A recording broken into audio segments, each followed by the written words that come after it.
Venezuela versus Brasil. A guerra é iminente. Venezuela chama o Brasil para a briga. Eu tenho uma notícia que pode ser má ou não.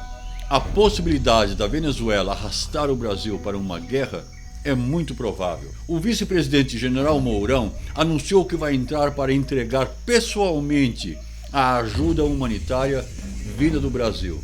Olha só a pressão. O general Mourão deixou claro que qualquer movimentação de caráter ofensivo será interpretado como agressão e, portanto, considerado como uma declaração de guerra. Tenho informações que os submarinos brasileiros já estão patrulhando de longe a costa venezuelana. Não se esqueça de se inscrever e ativar o sininho, beleza?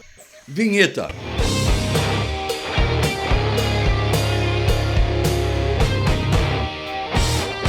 Na nossa América do Sul, tudo pode ser blá blá blá e ficar no blá blá blá, mas no empurra-empurra, no calor da emoção, olha só o que pode acontecer. Para a Venezuela, na verdade, seria ótima uma guerra.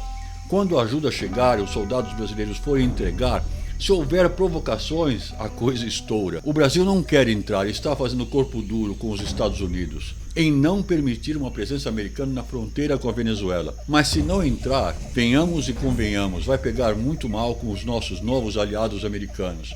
Por outro lado, se o Brasil entrar, não entrará sozinho, entrará com a Colômbia e então com alguma ajuda americana. Três frentes de guerra, 3 fronts: Colômbia, Brasil e Guiana, com um comando americano talvez se infiltrando por ali. O que você acha disso?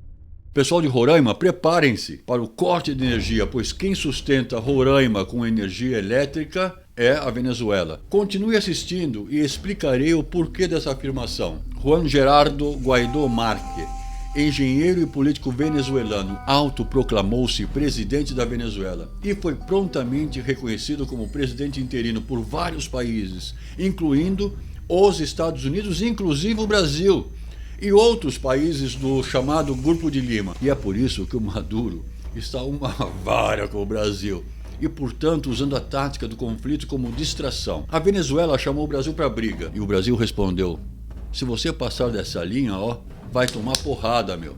A linha, claro, é a nossa fronteira. A coisa está muito pior do que querem dizer ao povo brasileiro. Onde mais essa tática da distração por conflito de guerra foi usada e ainda está em andamento?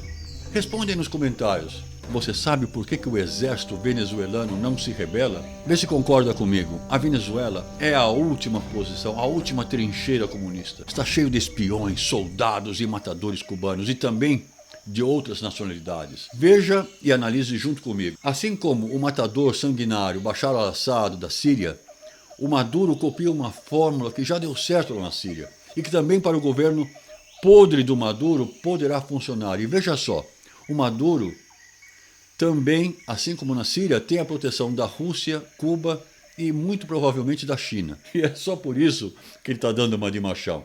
Logo no início eu perguntei onde mais se usou o conflito como meio de distração para distrair os gravíssimos problemas internos da Venezuela. Vai aí a resposta: na Síria. Foi o que o Bashar al-Assad fez com o povo dele, com o povo que era contra o seu governo. Igualzinho o que está acontecendo na Venezuela. E depois, quando o Estado Islâmico veio tirar proveito da situação, então começou a justificar perante o mundo uma guerra contra o terrorismo. Mas qual a diferença entre Maduro e Bashar al-Assad da Síria? É que o Maduro não tem um Estado Islâmico lá operando e poder dizer que uma organização terrorista está tentando derrubar o seu governo. O que ele tem é o Brasil, e que ele considera como seu inimigo por causa do governo democrático do Bolsonaro. Aliás, ódio fomentado pela Glaze e a esquerda brasileira. E é por isso que eu digo que existe uma grande possibilidade de um confronto militar entre Venezuela, Colômbia e Brasil. Quando a Venezuela usa como desculpa o Brasil, a Colômbia e os americanos como força invasora, imperialista, etc, etc, etc. O Maduro diz que vai punir qualquer motim com fuzilamento. Grande parte dos militares venezuelanos estão com o povo, mas estão com receio de serem fuzilados por tropas cubanas instaladas na Venezuela. Maduro, che chancho, pode esperar, muchacho, que algum venezuelano ainda vai dar conta do recado. Esse podre, este guacho podrido, que ha passado del punto de maduro al podrido, vai cair de podre, que esse maldito dictador este chancho podre, esse porco podre, que deixa seu povo passar fome, que deixa tu pueblo passar hambre. Nunca na história um governante recusou ajuda humanitária. E isso é a prova que esse verme não se importa com o seu povo.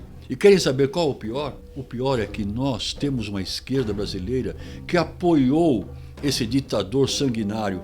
O pior é que nós temos artistas, músicos que um dia eu admirei apoiando esse ditador assassino.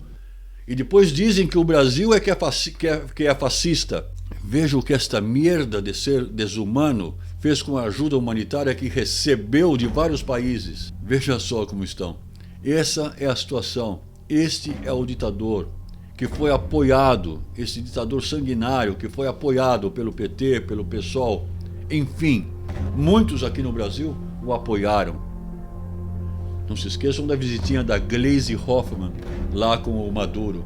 Pena que não ficou por lá, não é mesmo, Gleisi? E é uma pena que o Jean Willis também não foi para lá. Não sei por que está na Alemanha, passeando pela Europa, dando uma de coitadinho. Por que não foi para Venezuela, para Cuba, seu sem vergonha? Muito obrigado ao meu amigo Beja, que trouxe informações de primeira mão, e ao amigo William Stucker, do canal Eu Quero Saber Mais. Não deixe de assistir o canal dele. Um canal com muita lenda, mistérios e milagres. Um canal bacana mesmo. Vai lá, dá um pulinho. Grande abraço aí, William. Grande abraço, Beja. Zangão Blues.